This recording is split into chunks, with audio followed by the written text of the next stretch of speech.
Brotherhood in the trenches. The sun was beginning to set over the arid plains of a foreign land as Sergeant Jake Miller gazed out from the trenches. Dust swirled in the air, thick and gritty, catching the light of the fading day. The distant sound of enemy artillery echoed like distant thunder, and he knew that soon, the battle would come to them again. Beside him, Corporal Ryan Cooper sat cleaning his rifle, his face smeared with grime and exhaustion.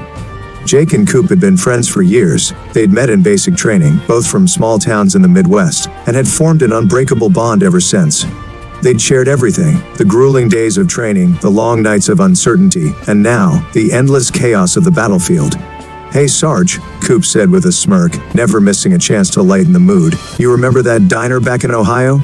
The one with those greasy burgers?"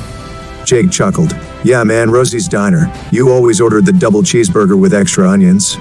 Made the whole Humvee smell like onions for days." Coop laughed, shaking his head. "Good times. Feels like another life." The banter was their shield against the horrors around them.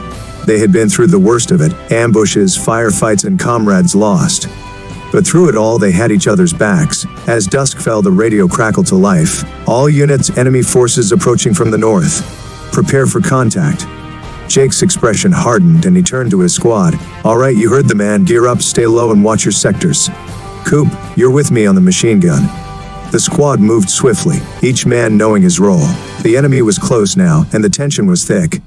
Heartbeats quickened as the sound of approaching footsteps and vehicles grew louder. The calm before the storm. Suddenly the night erupted in gunfire. The enemy surged forward, their silhouettes barely visible in the darkness. Jake and Coop took their positions, the heavy machine gun roaring to life as they laid down, suppressing fire. Bullets whizzed past them, the air thick with the acrid smell of gunpowder. "Coop, stay low," Jake shouted, the noise almost drowning him out. Coop nodded, his face set with determination as he kept firing. The enemy was relentless, but so were they. Each second felt like an hour, every heartbeat a reminder of the fragile line between life and death. Then it happened. A deafening explosion rocked the ground, sending dirt and debris flying into the air. Jake was thrown back, ears ringing, vision blurred. He scrambled to his feet, dazed, and saw Coop lying a few feet away, clutching his side. "Coop," Jake screamed, rushing to his friend's side. Blood soaked Coop's uniform, but he was conscious, barely. "Jake, I'm hit, man," he gasped, his voice weak. Jake's heart pounded in his chest as he knelt beside his friend, applying pressure to the wound. "Stay with me, Coop. I'm not losing you here, not today." The battle raged around them, but in that moment, all Jake could think about was getting his friend out alive. He grabbed his radio and called for a medic, his voice urgent. "This is Sergeant Miller. We've got a man down, need immediate evac." As the medics arrived, Jake refused to leave Coop's side, gripping his hand, willing him to hang on.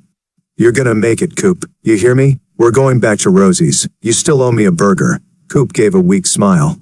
"You better not let me down, Jake." The medics worked quickly, stabilizing Coop and rushing him to safety. Jake watched as they carried his friend away, the chaos of the battlefield seeming distant now. Hours later, when the battle had subsided, Jake sat alone in the trench, the adrenaline wearing off.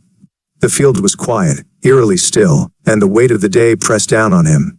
But in his heart he held on to one thing: Coop was alive. The next morning, Jake visited the field hospital. Coop was bandaged up but awake, his usual grin plastered on his face despite the pain. "Jake," Coop said, his voice raspy but full of spirit, "when we get out of this, that burger's on me." Jake laughed, the sound filled with relief. "You're damn right it is." In that moment, the war around them faded away. They weren't just soldiers anymore. They were brothers, bound by the battlefield and a promise of better days ahead. Together they had survived the storm, and together they would face whatever came next.